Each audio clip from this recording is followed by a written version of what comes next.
বন্ধু বান্ধৱীসকল এয়া কি বাৰু চিনি পাইছেনে? নিশ্চয় চিনি পাইছে। আমি যিহেতুকে গাঁৱৰ মানুহ, গতিকে গাঁৱত এইবিলাক থাকেই। এইবিলাক হৈছে গমাৰি ফুল। আহকচোন আজি গমাৰি ফুলৰ এটা ৰেচিপি ট্ৰাই কৰি চাওঁ। প্ৰথমতে মই গমাৰি ফুলখিনি বুটলি আনিলোঁ। এতিয়া যিহেতুকে গমাৰি ফুলৰ ছিজন, আনি ধুনীয়াকৈ ধুই ল'লোঁ। খালি ধুওঁতে এটা চাব লাগিব যাতে ফুলখিনি ভাগি ছিগি নাযায়। এনেকৈ ধুনীয়াকৈ ধুই ল'লোঁ। অকণমান লাহে লাহে চেপিলোঁ যাতে ফুলখিনি ভাগি নাযায়। তাৰপিছত এনেকৈ প্লেটখন উলিয়াই লৈছোঁ। এয়া চাওক, এনেকৈ উলিয়াই ল'লোঁ। গোটেইখিনি ফুল মই এনেকৈ ধুনীয়াকৈ ধুই ল'লোঁ। এয়া ফুলখিনি এনেকৈ উলিয়াই ল'লোঁ। এতিয়া একদম চিম্পুল ৰেচিপি, ইয়াত বহুত বেছি কিবা কিবি কৰাৰ দৰকাৰ নাই, মা মছলাৰ দৰকাৰ নাই। এনেকৈ টাৱাখনতে পাতি লৈছোঁ মই, কেৰাহীখন পাতি লৈছোঁ। তাতে দিছোঁ তেল, অকণমান পিঁয়াজ দিছোঁ। পিঁয়াজখিনি অকণমান মই এনেকৈ লাৰি চাৰি ল'ম, ভাজি ল'ম ধুনীয়াকৈ।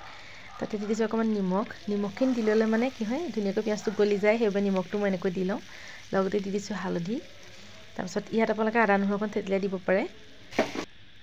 অকণমান জলকীয়া গুড়ি অকণমান দি দিছোঁ। জ্বলাটো নিজৰ ইচ্ছা অনুযায়ী দিব পাৰে, কিমান খায়, নিদিলেও কথা নাই। তাৰপিছত তাতে দি দিলোঁ মই অকণমান আদা নহৰু থেতেলিয়াই। এতিয়া তাতে মই ধুই লোৱা ফুলখিনি এনেকৈ গোটেইখিনি দি দিছোঁ। দি ধুনীয়াকৈ লৰাই দিম আৰু প্ৰায় 5 মিনিটমান দিবও পাৰে, নিদিবও পাৰে। অকণমান আধা ভজা নিচিনা হ'বলৈ ঢাকি থৈ দিম।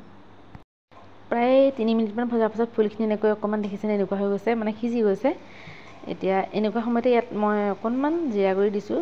এইটো অপচনেল হয়, আপোনালোকে দিব পাৰে, নিদিব পাৰে। মই কিন্তু দিলে ভাল পাওঁ, সেইকাৰণে দিছোঁ। তাৰপিছতে এতিয়া মই ইয়াত ভাঙি লোৱা 2টা ডিম দি দিছোঁ। এইকেইটা মই লোকেল মুৰ্গী ডিম দিছোঁ। এটা হাঁহৰ ডিম দিলে বেছি ভাল হয় খাবলৈ। তাৰপিছত ডিমকেইটা দিয়াৰ পাছত এনেকৈ ধুনীয়াকৈ লৰাই কৰি ল'লোঁ। এনেকৈ যেতিয়া পানীটো নাইকিয়া হৈ যাব, ভাজিটো অকণমান শুকান নিচিনা হৈ যাব, তেতিয়া এইটো আমি পৰিৱেশন কৰিব পাৰোঁ। এবাৰ খুব ধুনীয়া চেণ্ট এটা ওলায়।